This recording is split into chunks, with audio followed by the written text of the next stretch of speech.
জাতীয় জাগৰণ যাত্ৰা আমি আৰম্ভ কৰিবলৈ লৈছোঁ। সেই দিনটো সঁচাকৈ আমাৰ বাবে তাৎপৰ্যপূৰ্ণ আৰু সদায় উল্লেখনীয় দিন হৈ থাকিব।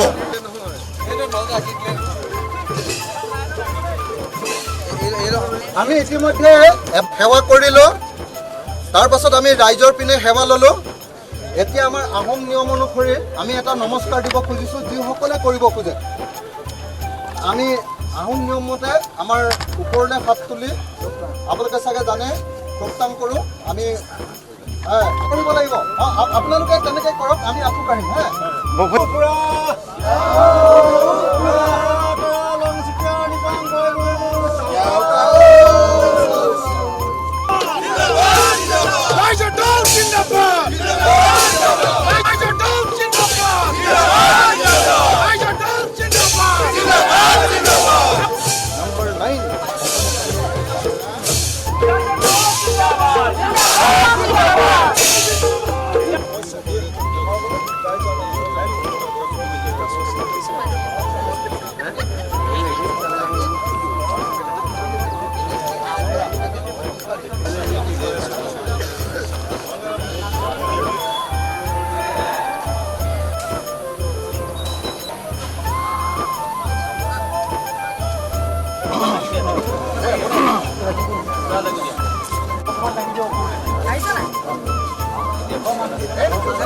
ঐতিহাসিক জাতীয় জাগৰণ যাত্ৰা আৰম্ভ কৰিব খুজিছোঁ।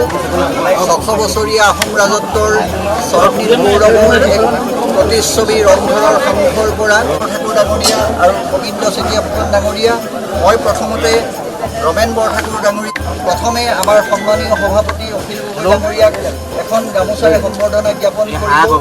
ৰাইজৰ দলৰ কেন্দ্ৰীয় সহকাৰী সাধাৰণ সম্পাদক